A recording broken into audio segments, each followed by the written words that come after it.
राधे।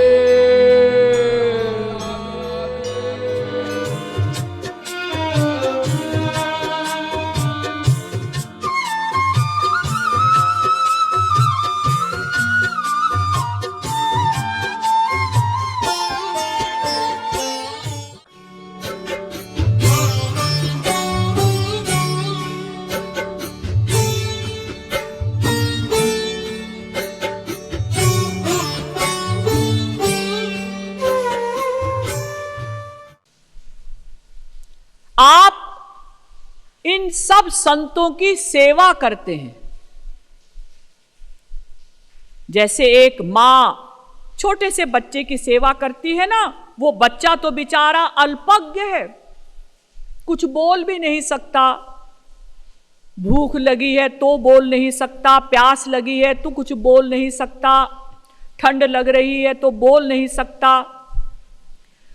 तो मां उसकी सेवा करती है, क्योंकि समर्थ असमर्थ की सेवा कर सकता है, असमर्थ समर्थ की क्या सेवा करेगा।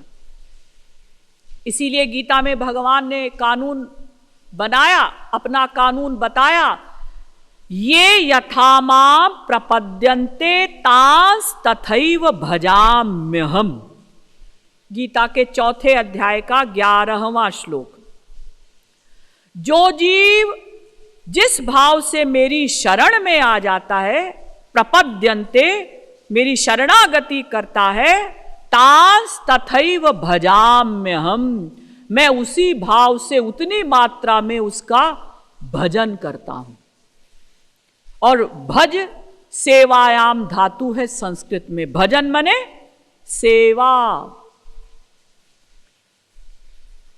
भगवान भक्तों की सेवा करते हैं। आप लोगों ने पढ़ा ही होगा कि कितनी कितनी सेवा, कितना कितना योगक्षेम वहन किया है भगवान ने भक्तों का। तो महाराज हम भी तो आपके पुत्र हैं। वेदों में कहा गया अमृतस्य वही पुत्राः, सभी जीव अमृत स्वरूप भगवान के पुत्र हैं। तो आप उनकी तो रक्षा करते हैं, उनका योगक्षेम वहन करते हैं, उनकी सेवा करते हैं जो आपकी शरण में चले जाते हैं।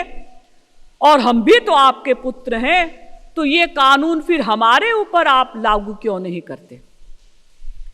दूसरा अन्याय, आपका भक्त जो आपके शरणागत है, अगर एक भी आंसू बहाता है तो आप अपने भक्त के लिए हजारों आंसू बहाते हैं। भगवान अपने भक्तों का कष्ट कभी नहीं देख पाते। तीसरा अन्याय, जो आपकी शरण में चले जाते हैं, आप उनके पीछे पीछे घूमते हैं।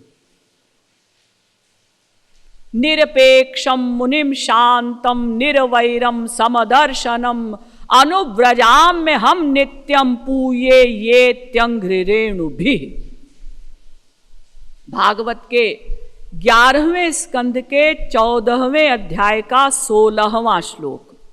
भगवान कहते हैं मैं अपने भक्तों के पीछे पीछे चलता हूं। तो आप भक्तों के पीछे पीछे क्यों चलते हैं? वो भी तो आपके सेवक हैं। जो महापुरुष बन जाते हैं वो भी तो दास हैं, आप ही स्वामी हैं, आप अनंत ब्रह्मांडों के मालिक हैं। तो फिर आप भक्तों के पीछे पीछे क्यों चलते हैं? संसार में तो ऐसा नहीं होता। संसार में तो साहब आगे चलता है, दास नौकर पीछे पीछे चलता है।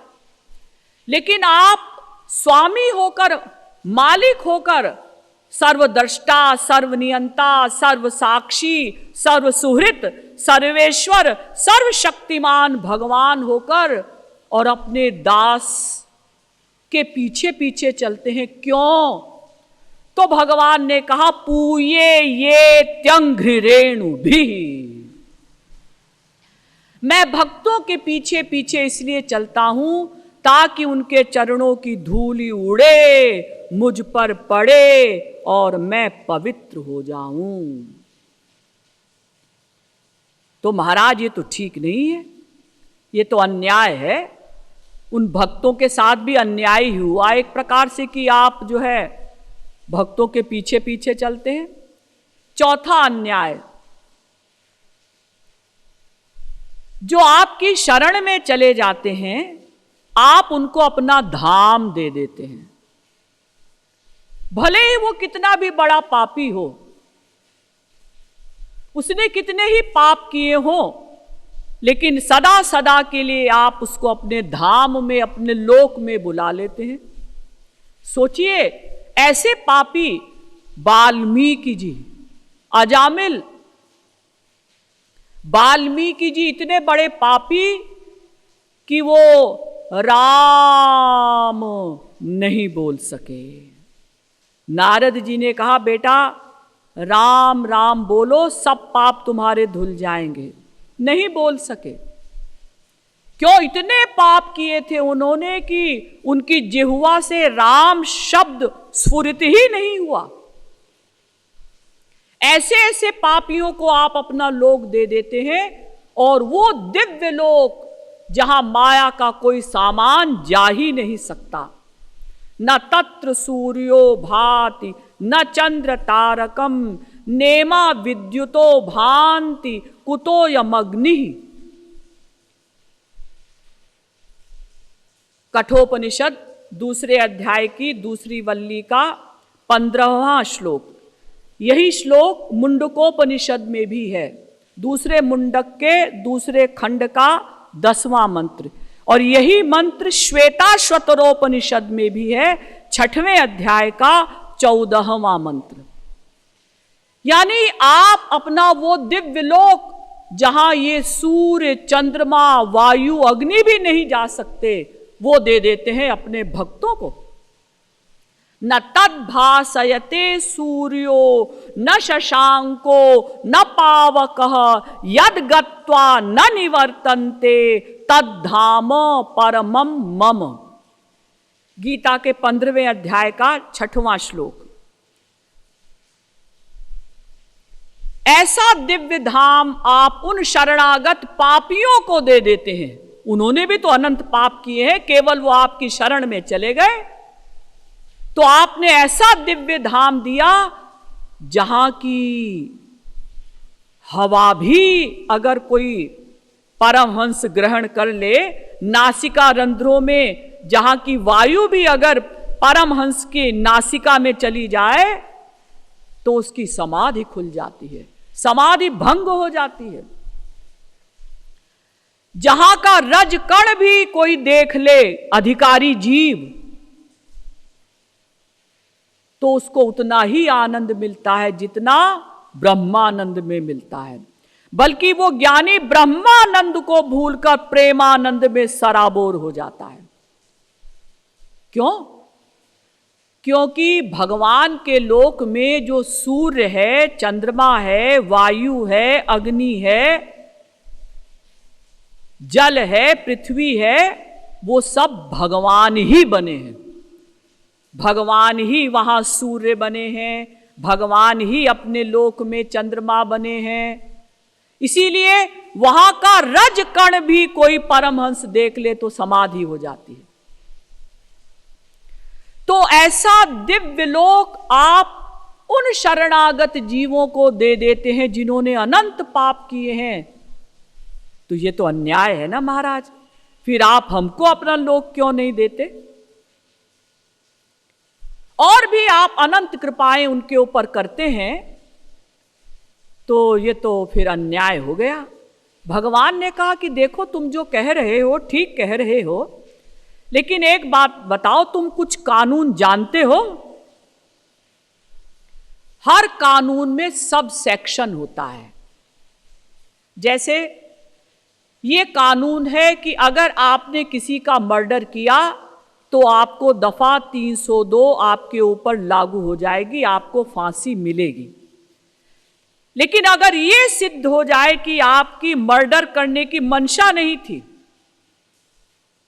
अकस्मात अचानक ऐसा हो गया, जैसे आप रात को 2 बजे सो रहे थे, अचानक कोई व्यक्ति आया छुरा लेकर, चाकू लेकर, और उसने आपको मारना चाहा। आपने अपने बचाव के लिए उसको घूंसा मारा, और बाई चांस वो घूंसा ऐसी जगह लग गया कि एक घूंसे में ही उसकी मृत्यु हो गई।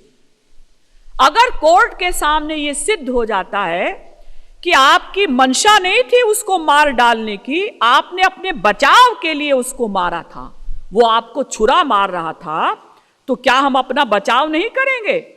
आपने अपने बचाव के लिए उसको मारा, लेकिन एक घूंसे में वो मर गया। ये अगर सिद्ध हो जाता है कि आपकी मंशा नहीं थी, तो आपको फांसी नहीं मिलती। तो भगवान कहते हैं इसी प्रकार से मेरा भी ये कानून है, अवश्यमेव भोक्तव्यम कृतम कर्म शुभाशुभम। गरुड़ पुराण। तुम जो अच्छा और बुरा कर्म करोगे उसका फल तुमको भोगना पड़ेगा। अच्छे कर्मों का फल भी भोगना पड़ेगा, बुरे कर्मों का फल भी भोगना पड़ेगा। लेकिन उसमें सब सेक्शन है कि यदि कोई मेरी शरण में आ जाता है तो हम त्वाम सर्व पापेभ्यो मोक्षयिष्यामि मा शुचः। अगर कोई मेरी शरण में आ जाता है तब उसे अपने पाप और पुण्यों का फल नहीं भोगना पड़ता, उसके पाप और पुण्यों को मैं क्षमा कर देता हूं। तो देखिए, भगवान इतने दयालु हैं कि कुछ ना करने से समस्त कृपाएं करने को तैयार हैं। एक भक्त भगवान से कहता है, रत्नाकरस्तव गृहं गृहिणी च पद्मा किम देयमस्ति भवते जगदीश्वराय। हे जगदीश्वर, हे अनंत ब्रह्मांडों के मालिक, मैं आपको क्या दे सकता हूं? क्यों? रत्नाकरस्तव गृहम। रत्नाकर तो आपका घर है, आप समुद्र में रहते हैं जहां रत्नों की खान ही खान है। और गृहिणी च पद्मा, और महालक्ष्मी जी आपकी अर्धांगिनी है। किम देयमस्ति भवते जगदीश्वराय, और आप अनंत ब्रह्मांडों के मालिक हैं, हम आपको क्या दे सकते हैं? लेकिन याद आया, एक चीज आपके पास नहीं है, वो मेरे पास है, वो आप मुझसे ले लीजिए। ऐसी कौन सी चीज है जो हमारे पास है और भगवान के पास नहीं है? तो हंसी में विनोद में भक्त कहता है, राधा हृतो हि मनसो मनसोस्ति दैन्यं तन्मे गृहाण पद पंकज मर्पितन्ते। वृषभानु नंदिनी राधिका जी ने आपके मन को चुरा लिया है। राधा हृतो हि मनसो मनसोस्ति दैन्यम, आपके पास मन नहीं है। तन्मे गृहाण, वो मन आप फिर मुझसे ले लीजिए। तो ये अनादिकाल का गंदा बिगड़ा हुआ मन हमने भगवान को दे दिया। क्या कमाल किया! इस गंदे मन को हम अनंत जन्मों में अनंत बार संसार वालों को देते आए हैं। अनंत बार ये मन हमने स्त्री को दिया, पति को दिया, पुत्र को दिया, माता पिता को दिया, धन को दिया, प्रतिष्ठा को दिया, और एक बार गंदी ही हालत में ये मन हमने भगवान को दे दिया। क्या कमाल किया! और भगवान ने क्या किया? हमारे मन को रखा नहीं, धोया और हम ही को शुद्ध करके लौटा दिया। कितने कृपालु हैं! संसार में कोई धोबी आपके गंदे कपड़ों को धोए और पैसा ना ले तो आप एहसान मानते हैं ना, अरे बड़ा अच्छा धोबी है, हमारे कपड़े धोए, पैसा नहीं लिया। 50-100 रुपए के पीछे आप धोबी का एहसान मानते हैं, और भगवान ने अनादिकाल के, हमारे गुरु ने अनादिकाल के इस गंदे मन को धोया और शुद्ध करके हम ही को लौटा दिया। तो उनकी कृपा है ना। हमने क्या किया? शरणागति माने मन बुद्धि का समर्पण। मन की ही एक अवस्था का नाम है बुद्धि। ये मन और बुद्धि अलग अलग नहीं है। मन की 4 स्टेजेस हैं, अवस्थाएं होती हैं। मन, बुद्धि, चित्त, अहंकार। मन सोचता है, बुद्धि फिर डिसीजन लेती है, चित्त माने जो हम गहराई से हमारे हृदय में कोई बात बैठती है, और अहंकार आप जानते ही हैं। तो शरणागति का अर्थ होता है मन बुद्धि का समर्पण। और चूंकि किसी भी कर्म का कर्ता केवल मन ही है, तो जब हमने मन और बुद्धि का समर्पण कर दिया तो हम हो गए अकर्ता। भगवान कहते हैं ना अच्छा काम करो ना बुरा काम करो, कुछ ना करने का नाम शरणागति। तो जब हमने मन बुद्धि हरि और गुरु के चरणों में दे दी तो हम कुछ ना करने वाली अवस्था पर पहुंच गए। तो कुछ ना करने से भगवान समस्त कृपाएं करने को तैयार हैं, तो वो अकारण करुण ही हैं। लेकिन अभी तक हम भगवान की शरण में क्यों नहीं गए? ये मन सदा से संसार के शरणागत हो रहा है, भगवान के शरणागत नहीं हो रहा है। क्यों? अनंत बार, अनंत जन्मों में हम सुन चुके भगवान की शरण में जाओ, गुरु की शरण में जाओ, लेकिन ये मन संसार की शरण में जा रहा है, भगवान की शरण में नहीं जा रहा है। ऐसा क्यों? ऐसा इसलिए कि इस मन का ये विश्वास है कि संसार में सुख है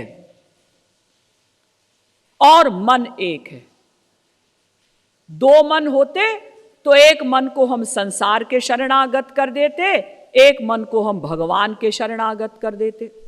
लेकिन एक ही मन हमारे पास है और वो मन सदा से संसार की शरणागति स्वीकार कर रहा है, क्योंकि मन का ये विश्वास है कि संसार में सुख है। तो क्या वास्तव में संसार में सुख है? और यदि नहीं है तो हमें जो संसार में सुख का अनुभव क्या होता है, यानी संसार में जो हमें सुख का अनुभव होता है वो क्या है, इसका समाधान कल किया जाएगा। बोलिए श्रीमद सद्गुरु सरकार की जय, लाडली लाल की जय। रंगीली राधा राधा राधा राधा रसिकन प्राण, रंगीली राधा रसिकन प्राण, रंगीली राधा रसिकन प्राण, रंगीली राधा रसिकन प्राण। भूत कृपालु निछावर जापर, भूत कृपालु निछावर जापर, भूत कृपालु निछावर जापर, भूत कृपालु निछावर जापर। रंगीलो सुंदर श्याम सुजान, रंगीली राधा रसिकन प्राण, रंगीलो सुंदर श्याम सुजान, रंगीली